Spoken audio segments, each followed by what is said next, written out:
19th century London, a fatal encounter is about to take place.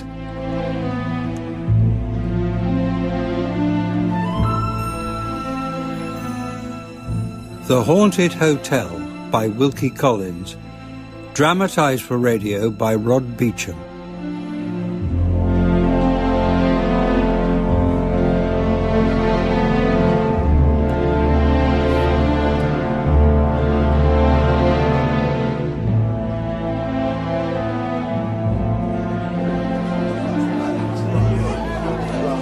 Excuse me, it's so terribly crowded. Would you mind if I shared your table? Oh, not at all.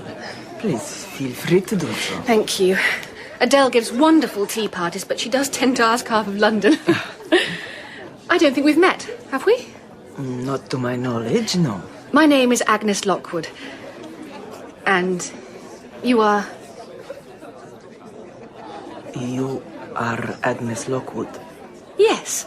And you pretend not to know who I am? I'm terribly sorry. Should I know you?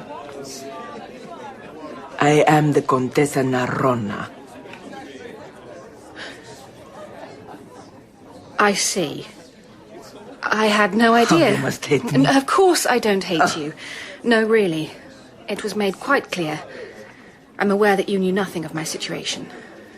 Will you believe me that when I discovered the truth, I tried to convince him to honor his obligations? Of course I believe you. But it would have made no difference. No woman would want to spend her life with a man who clearly wishes to spend it with someone else. However, in the circumstances, I'm sure it would be better for both of us. Oh, wait. Please. Can I ask you to do something for me? Let me see your face. Oh.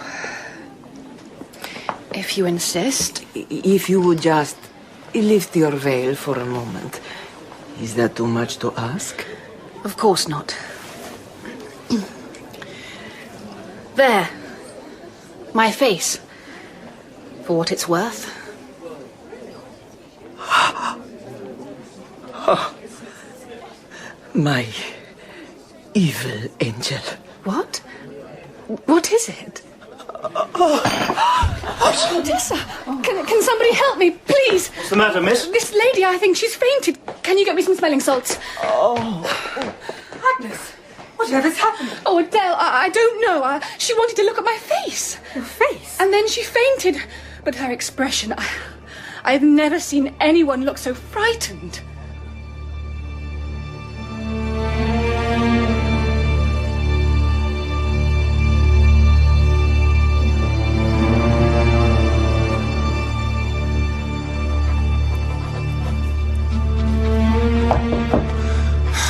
Come in. There's a lady, sir. She insists on seeing you. Does she indeed? Well, she can insist as much as she likes. I've had a trying day, and as soon as I've finished these notes, I intend to spend a quiet evening at my club. She's a countess, Doctor. I don't care if it's Her Majesty herself. Tell her she can come back in the morning. It may be too late in the morning. Madam, you can't just walk in... Wybrow. You have the reputation of being the sort of man who never runs away from a challenge. Do I indeed? So I simply want you to answer one straightforward question. And what is that? Whether or not I am going mad. Madam, I think you have been given an exaggerated notion of my abilities. All I ask is 5 minutes of your time to tell you my story and to hear your opinion. All right, Robert, you may leave us. Well, if you're sure, Doctor. Quite sure.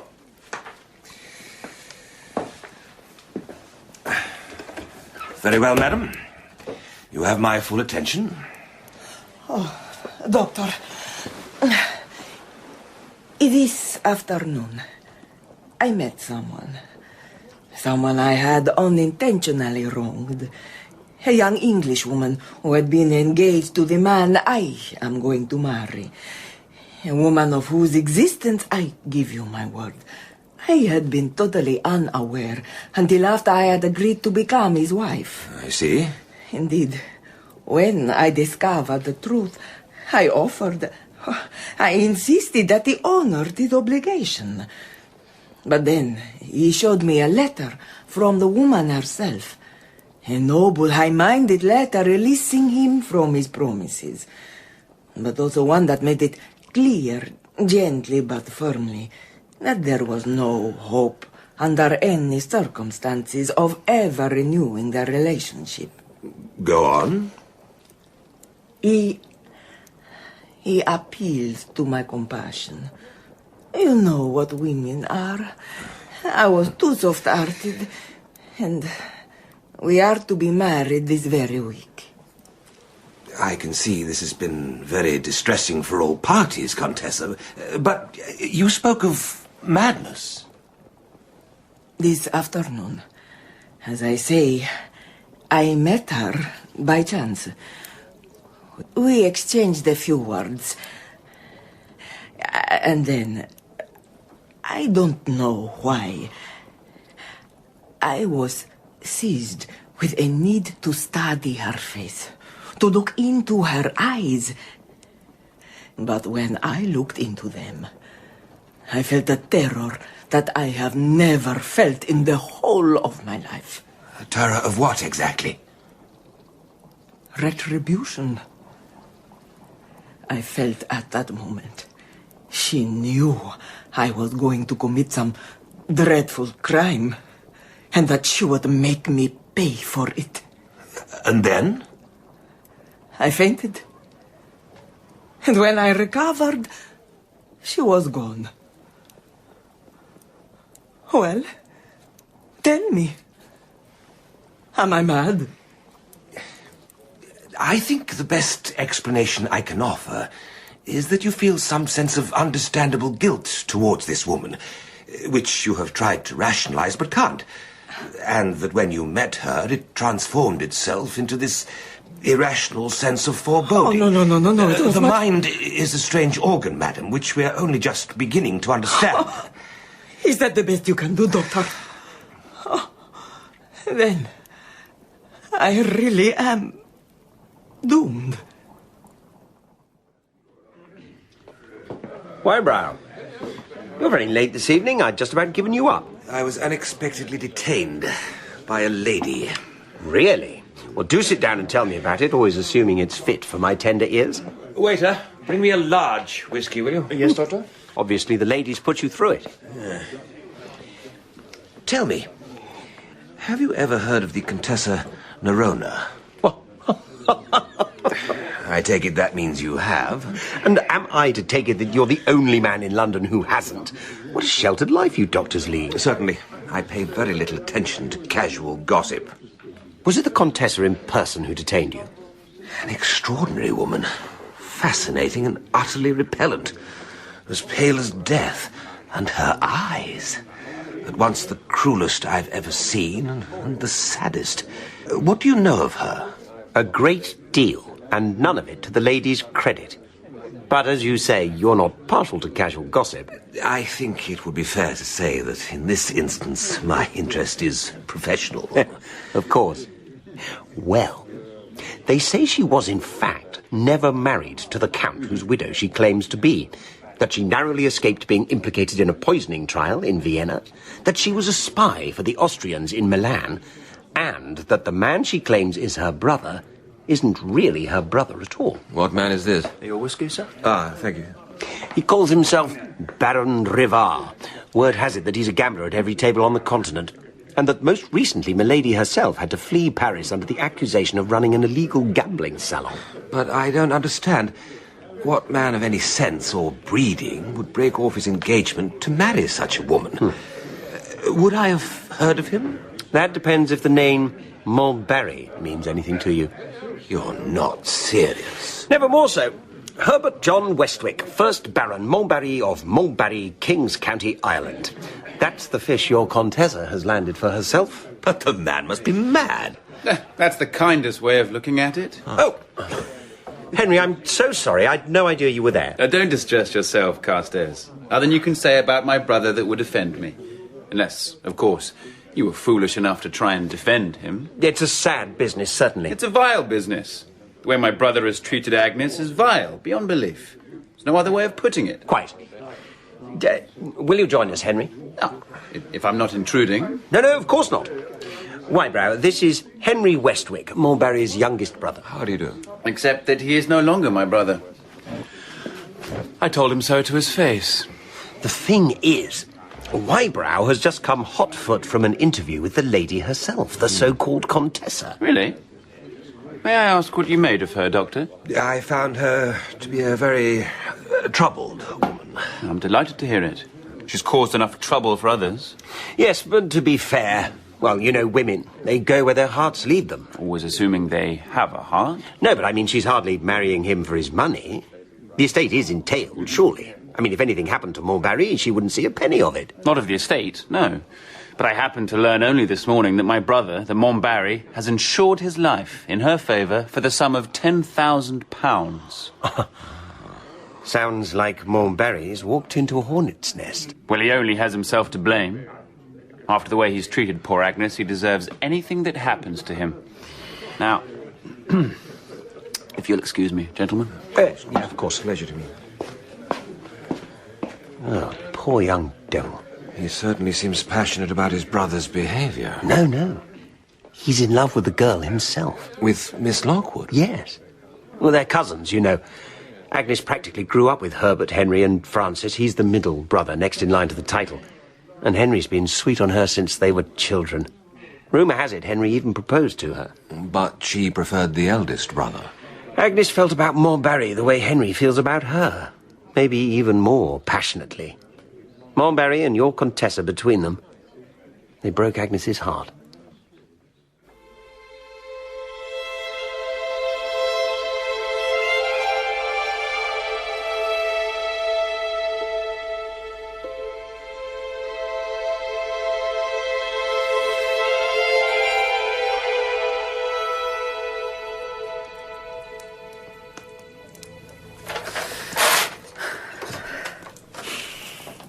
Yes, Megan, what is it?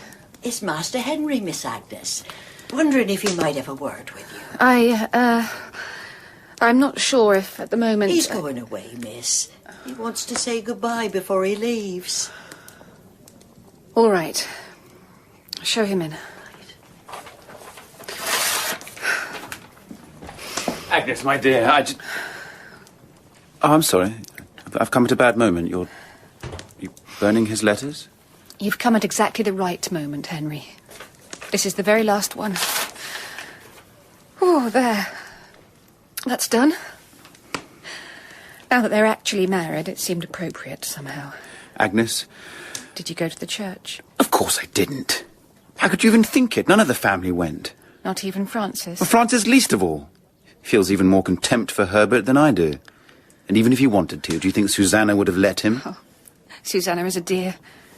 She's just written, in fact, asking me to go and stay with the family. Shall you go? I think so. It will help me take my mind off. I understand Montbarry and the Contessa went abroad the day after the marriage. Because no decent person would look them in the face. I think they're in Italy somewhere. They could be in hell for all I care. Forgive me. And now Megan tells me you're going abroad. I'm out of spirits, Agnes. I want a change. Besides, if I stayed here, there are things I might say to you that probably better left unsaid. For the moment, anyway. Excuse me, miss, I'm sorry to disturb, but little Mrs. Ferrari is here, wondering if she might say a few words to you. Of course. Henry, you remember Emily Bidwell, my favourite pupil at the village school. She married an Italian courier named Ferrari, but I'm afraid it hasn't turned out very well. Do you mind my having her in for a minute? I'd be happy to see her some other time. I think probably it's best if I say goodbye. As you wish. Take care of yourself, Henry. This way, sir. Don't be downhearted, Mr. Henry. Try her again when you come back. Well, Emily, what can I do for you? I'm afraid to tell you, miss. Afraid? Have I become some sort of dragon? Is it your husband who's making you afraid? No, miss. In his own way, he's devoted to me and the children. But he has got a temper on him, especially if he's not working. But didn't you tell me he had an engagement to take some ladies to Italy? That fell through, miss. And it's left him last in the queue for any more work that's going. Oh, I'm sorry to hear that. The thing is, miss, if he could be privately recommended... Oh, I see. Because a letter inquiring for a good courier came to the office this morning. 6 months at least, travelling through Italy and then staying on in Venice. Only there are other people ahead of Mr. Ferrari. But if he could send off his testimonials with a special recommendation from you, it might just turn the scales. Why, yes, of course. Who are the people concerned? Emily? Oh, I'm ashamed to tell you, miss. What on earth do you mean? It's Lord Montbarry. Emily! How could you? Oh, I'm sorry, miss. Oh, I beg your pardon. I'm not quite as bad as you think me, but I beg your pardon all the same. No, wait. You must have been desperate to have dared to ask this of me. Oh, money's getting very short, miss. Ferrari's temper's getting shorter. And there are the children. But I expect we'll manage. No. You're right, Emily. It's not really such a terrible thing to ask. Oh, God bless you, miss.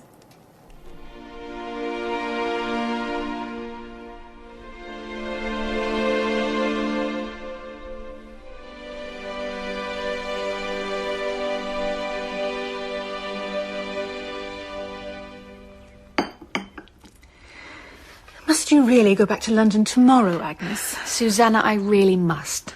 There are things I have to do. We'll all miss you, especially the children. You've been here no time at all. I've been here a good 3 months, Susanna. I can't trespass on your charity any longer. Nonsense. There's no question of charity. Or if there is, we're the ones on the receiving end. Whatever do you mean? The children absolutely adore you. In fact, Francis and I were discussing it only last night, and we were saying... No, you'd probably be offended. Susanna, what are you trying to say? We were wondering what you would think of formalising the arrangement, becoming the children's official governess. There, now I have offended you. No, you haven't. Not in the least. I think it's a wonderful idea. Really? Then you'll do it. Can I think about it? Just for a week or two. Oh, please do. Please do. And you know what travellers we are. I promise you, you'll see the world.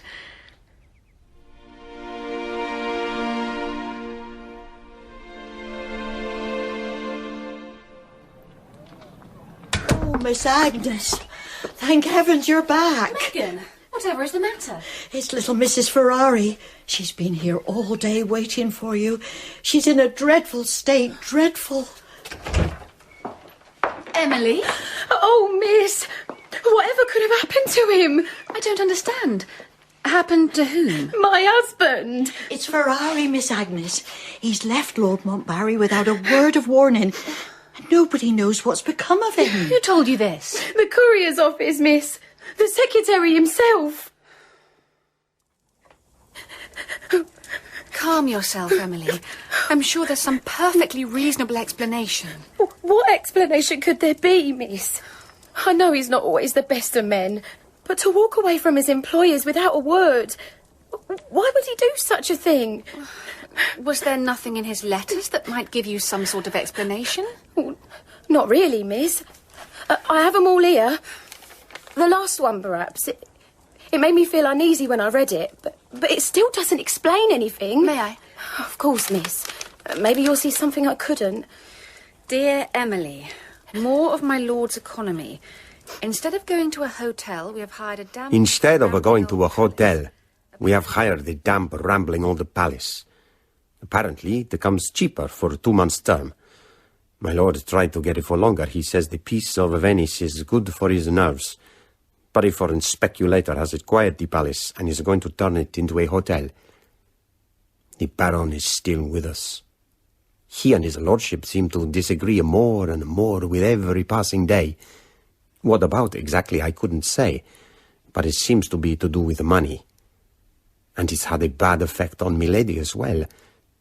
She was much nicer before the Baron arrived. The result is Lord Montbarry shuts himself up in his own room with his books and sees as little of his wife and the Baron as possible. The thing is, I've heard the rumors that the Baron and Milady are something quite different from the brother and the sister they claim to be. If my lord's suspicions are once awakened, the consequences will be terrible. However, the pay is good, and I cannot afford to talk of leaving. You see, miss? He can't afford to talk of leaving. And yet within a week of writing that letter, he just ups and walks out. At least, that's what she says. She? The so-called Contessa. That's what she wrote to the courier's office. But you think she's lying? Oh, I don't know what to think. Oh, miss, what should I do?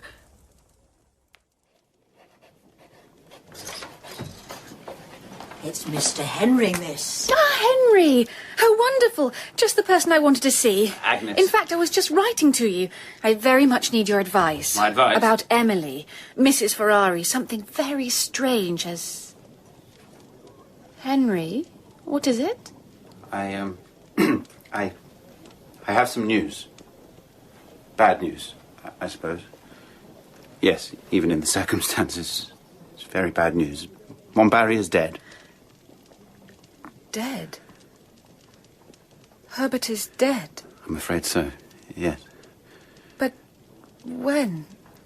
How? Bronchitis. But Herbert's never suffered from bronchitis. Apparently it came on very suddenly. I don't know very much about it, but it seems he had a most able physician in attendance, a Dr. Bruno. But there was nothing he or anyone else could do. I see. I'm so sorry. In a sense, he was dead to me already. I would never have seen him again in this life. Oh. I think perhaps I should lie down for a little. Of course. Megan? Megan? Whatever is it? Could you help her to bed? He's dead. Lord Montbarry. Herbert is dead. Oh, my poor, poor lamb.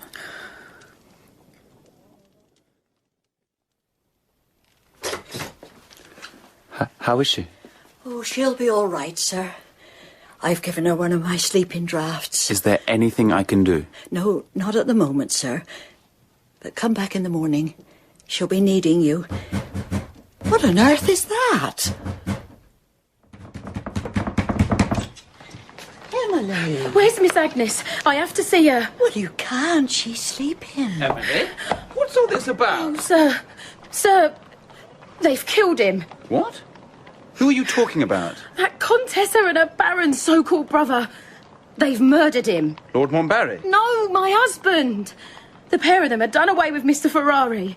There's no other explanation. What on earth makes you say that? Because of this. It came in the post this morning. A cheque made out in my name for £1,000. No. And this is the note that came with it. To console you for the loss of your husband? You see, sir, it's blood money. What else can it be?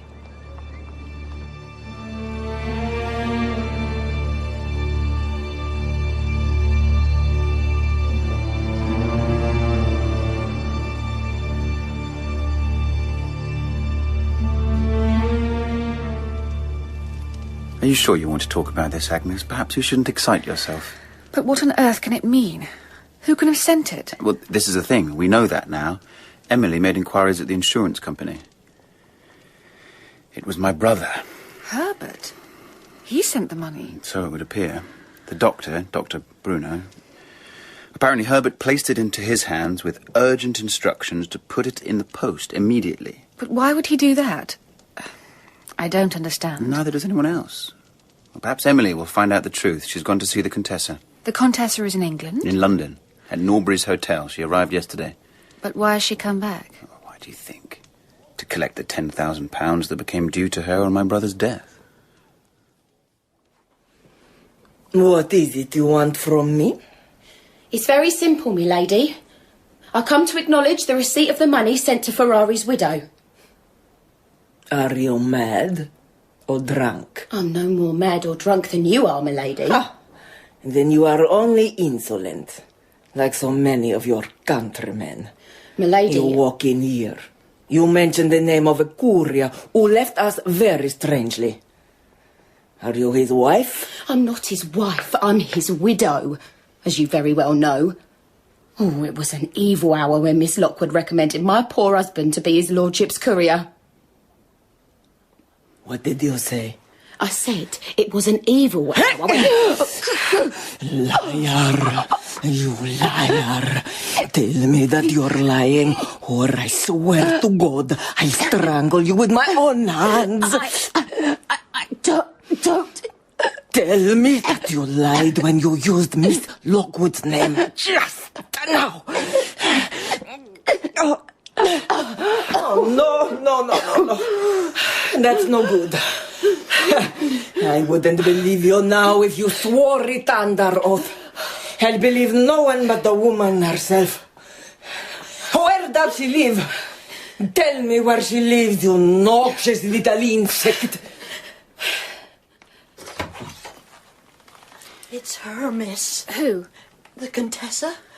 She says she has to talk to you at once. What impertinence! Tell her to go to the devil. No, Megan, wait. Show her in. Agnes? She may have some explanation about Ferrari. I want to hear what she has to say. Forgive me, Miss Lockwood. I know you have no desire to lay eyes on me, but I have to ask you one simple question. Have you indeed? A question which no one can answer but Miss Lockwood. When the courier Ferrari applied to my late husband for employment, did you permit Ferrari to make sure of being chosen as our courier by using your name? I have known Ferrari's wife for many years. Yes. There you are, madam. You've received your answer. I have received my sentence. Just one moment, Contessa. I have answered your question. Now, will you answer one of mine? If I can. You have spoken of Ferrari. No trace of him has been found anywhere in England. Have you any news of him? You will know what has become of Ferrari when the time is ripe. What do you mean? Someone will tell you. Perhaps your ladyship will be the person. Perhaps I will if... If what? If Miss Lockwood forces me to it. How can I do that? Do you mean to say my will is stronger than yours? When I took your hero from you and blighted your life, you were made the instrument of retribution for my sins. I am certain of it. Such things have happened before. One person has been the means of innocently ripening the growth of evil in another. Henry, do you understand what she's saying? There's nothing easier. She knows perfectly well what has become of Ferrari, and she's simply trying to confuse you with a cloud of nonsense. You must make allowances for women, Mr. Westwick. We all talk nonsense. So goodbye, Miss Lockwood. We shall meet again, either here in England or in Venice, where my husband died. And it will be for the last time.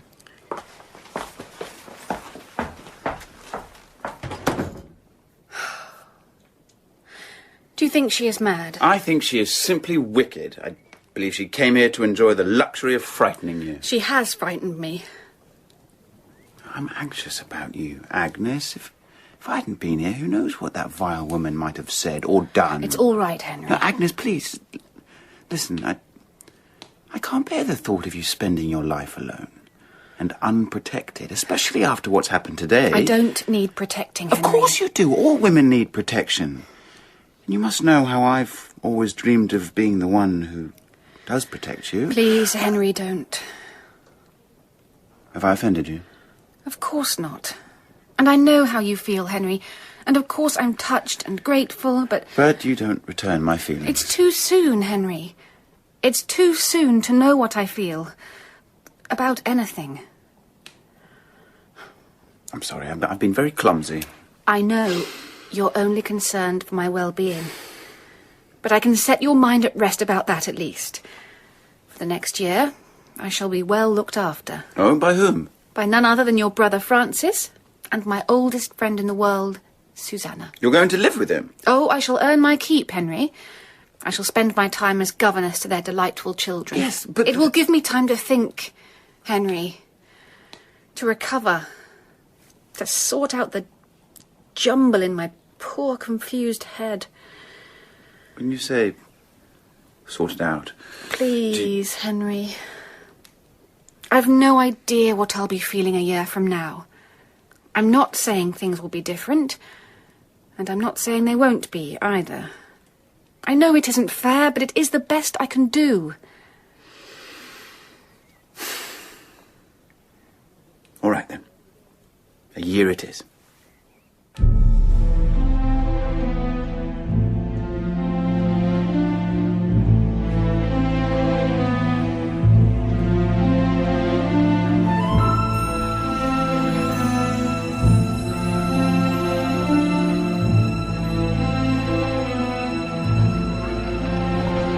Francis?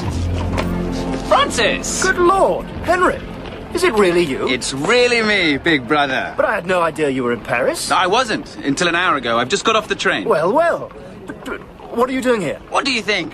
Come to see my nieces and nephews. Haven't laid eyes on them for over a year. I see. Well, touching as this display of avuncular devotion undoubtedly is, you're sure it isn't their governess you've come to see? Well, Agnes, too, of course. How is she? As sweet and charming as ever. But has she recovered to any degree? You'd better come back to the hotel. Perhaps the sight of you will put some colour in her cheeks. Agnes, are you busy? Not in the least. Simone has taken the children to the Tuileries, and I'm doing my best to correct their mathematics. Good. I've timed it perfectly. I have a surprise for you. Henry! He arrived in Paris this very morning. Agnes, it's wonderful to see you again. Well, I'll leave you to it. I have various things I must attend to.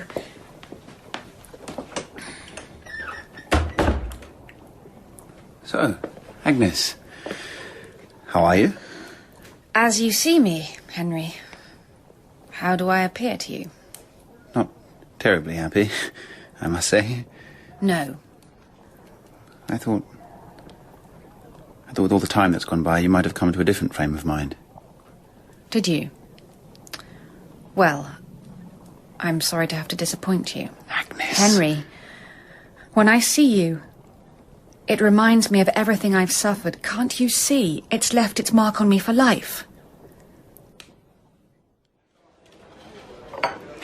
I swear, Francis, I'll never understand women, as long as I live. You must give her time, Henry. Time? I've given her a whole year. It's true, Francis. I thought that being with us and the children would help her to take a more positive attitude. She seems to feel the loss of Montbarry as though he died faithful to her. She mourns him in a way that none of us does. Even if he was unworthy of her, he was still the man of her choice. It's in her nature to be faithful to his memory. I don't know, Henry. Perhaps things will change when we get to Venice. Venice? It's our next port of call. We're going to try out this wonderful new hotel everyone's talking about, the Palace. Perhaps the change will have a beneficial effect on Agnes. For heaven's sake, Herbert died in Venice. It will only make matters worse. Or it might bring things to a head, enable her to say goodbye to him once and for all. Henry, I've just had the most wonderful idea. Why don't you come with us to Venice? What? That's an excellent idea. Why don't you do that, little brother? Stay here for the next couple of weeks, and then we can all travel together. The idea doesn't seem to appeal. No, it's not that, is it? Just, I don't think Agnes would relish my company at the moment. I seem to irritate her, to say the least of it. I think it's wiser if I make my farewells. All right, then. You leave. Go on to Venice ahead of us. And meanwhile, I'll use all my best efforts on Agnes, try and convince her she's done her duty by Montbarry's memory, and that it's time she was free to think about her own happiness. By the time we join you, she might be in a different frame of mind. What do you think?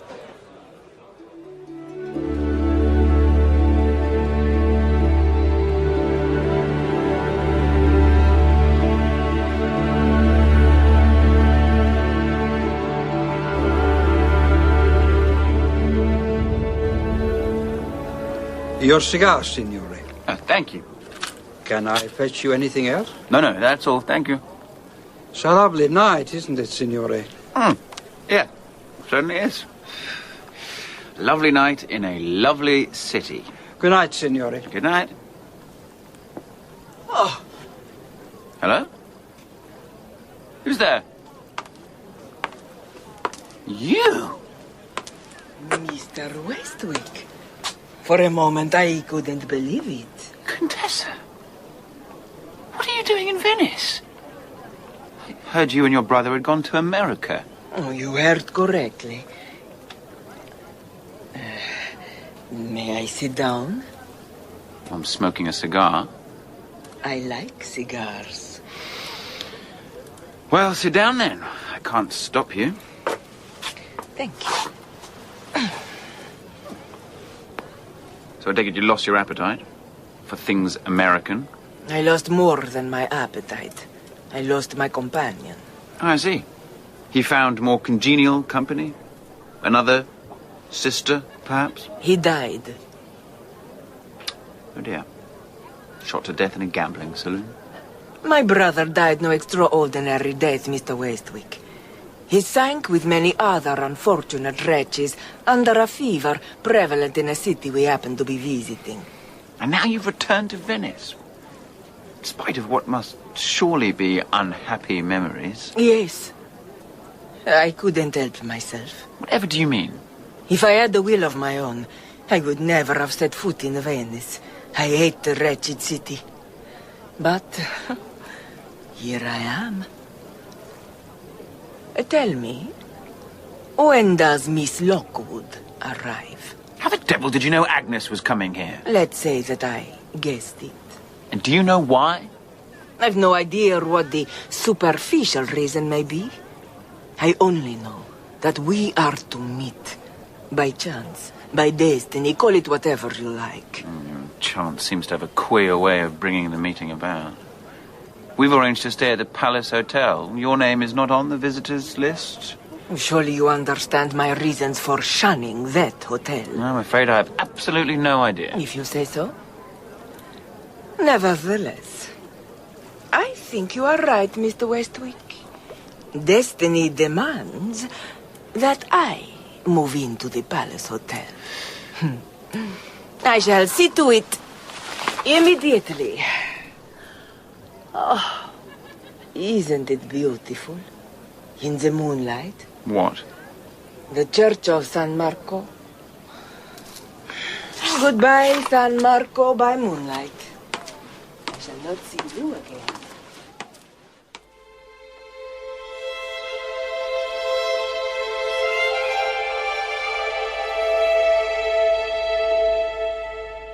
You mean she's here? In Venice? More than that, she's moved into the palace. But that's absolutely dreadful. Well, we can't possibly stay in the same hotel as that woman. I suppose we shall just have to move bag and baggage. Oh, don't be absurd, Francis. I'm sorry, but there really is no need for it. Are you sure, Agnes? Quite sure. Henry, have you actually talked to the wretched woman? I exchanged a few words with her, yes. Well, perhaps you can persuade her to move. She must see the situation is impossible. I think that might be rather difficult. I got the impression that she booked in here with the specific intention of seeing Agnes. You, boy, come here. Yes, Signora, how can I be of service? Tell me, do they pay you good wages for the job you do? The money is poor, Signora, but the tips sometimes can be very good. Ah, yes, the tips. What would you say to 100 lira? What would the Signora require of me in order to earn such a gratuity? Nothing bad. I just want you to help me play a joke. Signora? A harmless joke on a friend of mine. You can have no objection to that, surely.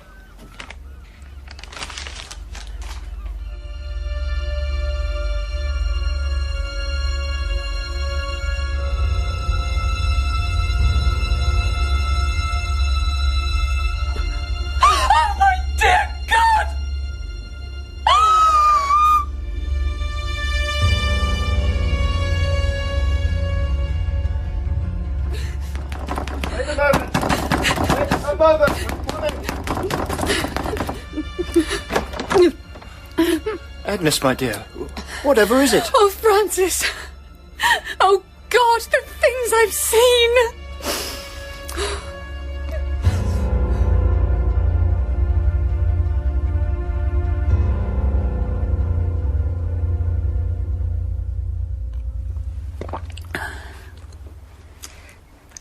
sip, my dear? No, I'm all right. You're not all right. I will be in a minute. Agnes, can you tell us what happened?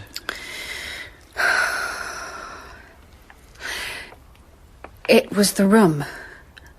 I had to sleep in a different room. Why? There'd been some sort of accident in mine. So they took me to another room. Room 14. I felt uncomfortable in it from the start. I don't know why. It was a perfectly decent, well-furnished room. But there was something about it, something oppressive. Nevertheless, I got into bed, and after a little while I managed to get to sleep. And then, when I woke up... You! What are you doing here? It was the Contessa, sitting in a chair opposite the bed, looking straight at me. Except she wasn't looking at me, she was asleep. Either that, or she'd fainted. Wake up! How dare you! How did you get in? I shouted at her, but she didn't answer. Didn't stir, just went on sitting there. Leave the room! I'll call for help! But still, she didn't move. And then... Oh, dear God, I shall never forget it. Agnes, dear. No, I'm all right.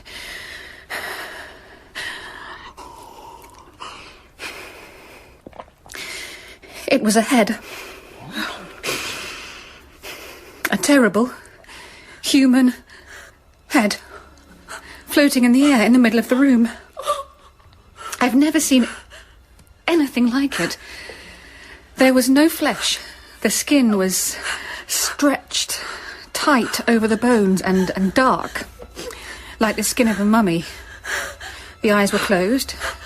The lips, oh, horrible blue lips, were pulled back from the teeth in a terrible grin. For a moment it seemed suspended between the floor and the ceiling, and then it started to descend towards me. Oh, my dear God!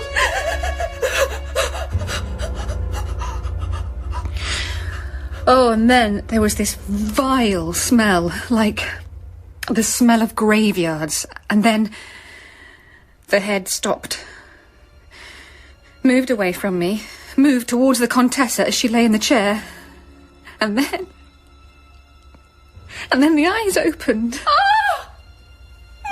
The eyes, bright with the glassy film of death, were fixed on the Contessa with a look of unbearable hatred. And then slowly, they turned back to me. Oh, my dear. The head floated across the room towards the chimney place. It turned round and fixed that terrible glance on me one more time, almost as though it was beckoning to me. And then it went into the wall.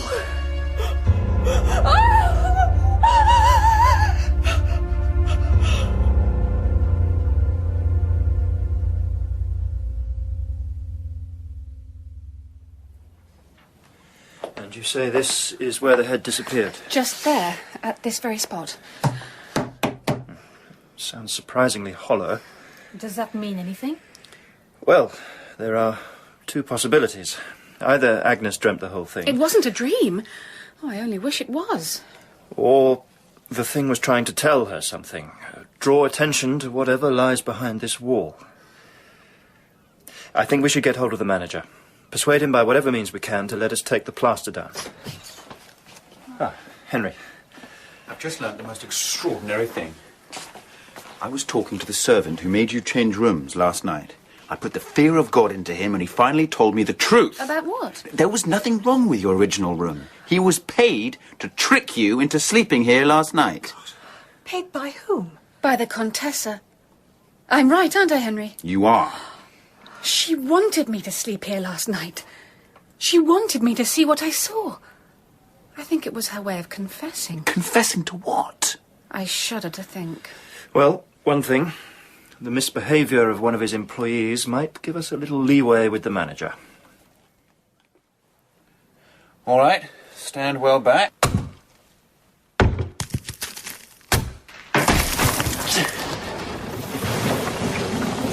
Let's see what we have here. Signore, perhaps in these circumstances I should be the one. No. I'd rather see for myself.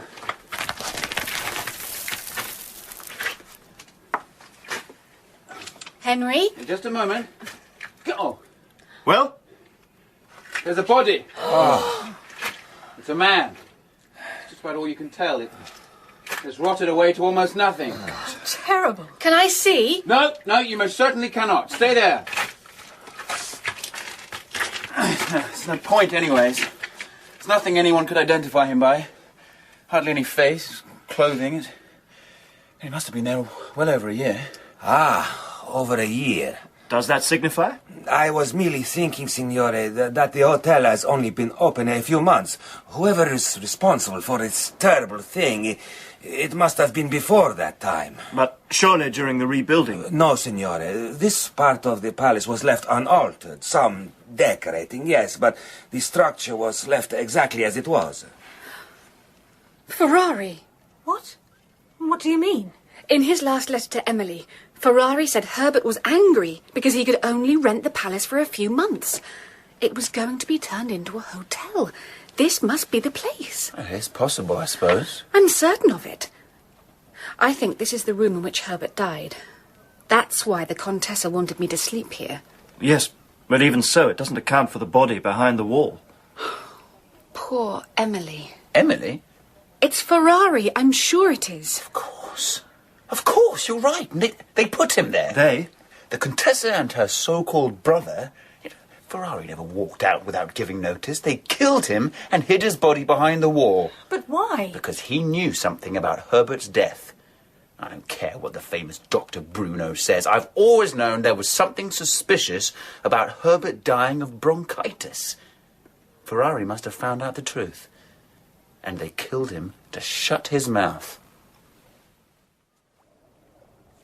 No, I am sorry, Signore. There can be no doubt at all. I will stake my reputation. Your brother died a natural death. But couldn't there have been some sort of poison? No, there is no poison that can imitate the symptoms of bronchitis, and all the symptoms were present. Symptoms? Yes, difficulties in breathing, fever, occasional lapses of the mind. What do you mean, lapses? I would speak to him in English, and he would answer in Italian. I would switch to Italian, he would answer in English. It was no matter. Most of the time, he could hardly speak at all. Go on. I attended him for 3 days, giving him what medical care I could. For a time, I thought he might rally, but on the 4th day, he contracted severe pneumonia. By the 5th day, he was dead. Before he died, did he ask you to do anything for him? Yes, he gave me a letter. He begged me to post it for him. His eyes were full of entreaty, like those of a spaniel. Do you remember who it was addressed to? Of course, yes, to a Mrs. Emily Ferrari. I still can't imagine why he did that. Why it was so important. I do not know, Signore. He said nothing. Now, is there anything else I can help you with? Yes, actually, Doctor. There is one last question I'd like to ask. You go up and tell the others, Henry. I'll wait here. Will you be all right? Yes. I'll sit on the veranda. There's so much to think about. Oh, I'll be back directly. You're sure you'll be all right? Quite sure, Henry. Off you go. Mr. Lockwood. Oh, yes. What is it? I have a message for you from the Contessa Naronda. It's a little strange. Perhaps you will understand it. What did she say? She said it was time for you to keep your final appointment. Is she in her room? No, she said she would wait for you on the Ponte della Paglia. Where is that? It is near the Bridge of Sighs, by the Grande Canal. Ah, yes, I know it. When Mr. Westwick comes back, will you tell him where I've gone? You will not wait for him? No. This is a private appointment. So, you are here at last. Yes, I'm here. Beautiful, is it not? The moonlight on the water. I see from your face that you know everything. I know nothing. I have guessed a great deal. We went to see the doctor who attended Herbert when he was dying. He said something very strange. And what was that? He said that in his delirium, Herbert lapsed back and forth between English and Italian. But Herbert knew almost no Italian. Perhaps he learned it on his travels. And the doctor said something else. He said when Herbert asked him to post the letter to Mrs. Ferrari, his eyes were full of entreaty, like a spaniel's. It seemed an odd way to think of Herbert. So I asked the doctor one more question. Yes? I said, do you mean his eyes were brown, like those of a spaniel? And he said yes. Well, Herbert's eyes were blue. Blue as the sea. It was Ferrari's eyes that were brown. It wasn't Herbert, was it? Who died in that bed? It was Ferrari. You discovered that Ferrari was ill, knew that it was bound to be fatal, and so you found the perfect plan for killing Herbert with impunity. Ferrari would pretend to be Herbert all the time Dr. Bruno was treating him. In exchange, you would care for Ferrari's wife and children to the tune of £1,000. Poor, wretched man. How could he refuse? It's the truth, isn't it?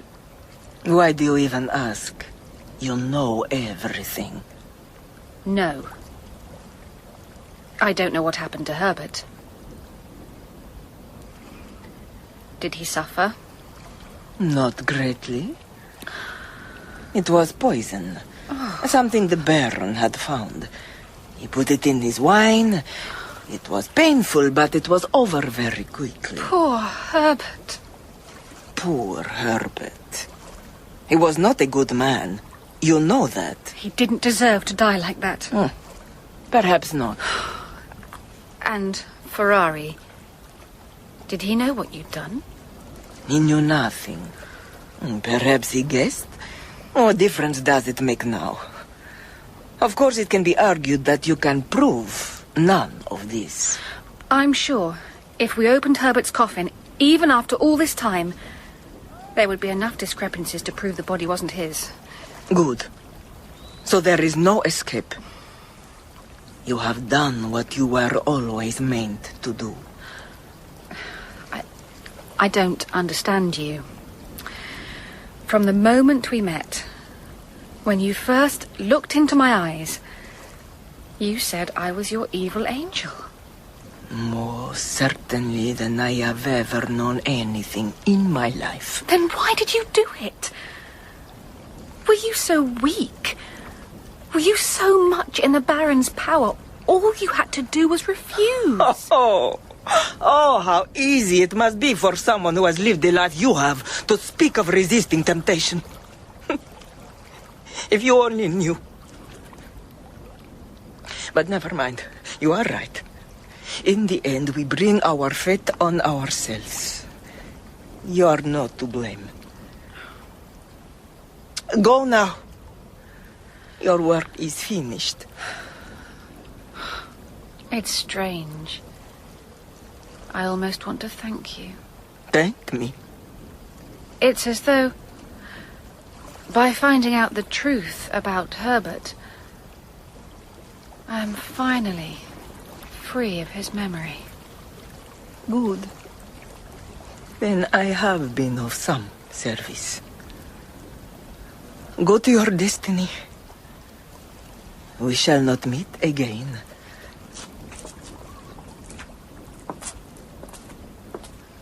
Pray for me.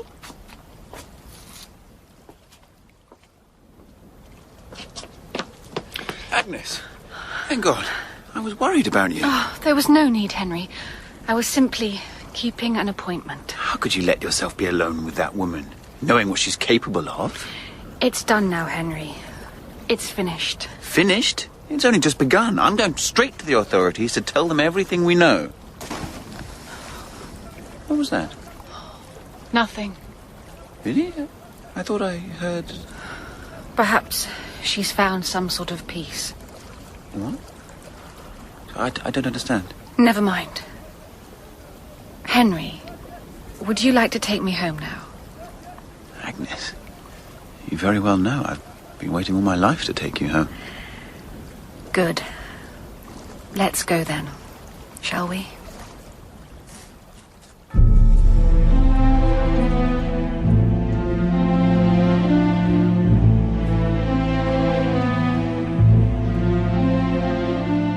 In The Haunted Hotel by Wilkie Collins, dramatised for radio by Rod Beecham, Agnes Lockwood was played by Jasmine Hyde, Henry Westwick by Harry Lloyd, Countess Nerona, Adjua Ando, Francis Westwick, Simon Bubb, Susanna Westwick, Catherine Igo, Emily Ferrari, Alex Rivers, Megan, Josie Kidd, Dr. Wybrow, Gerard McDermott, Carstairs, James Lely, and Dr. Bruno by Rod Beecham.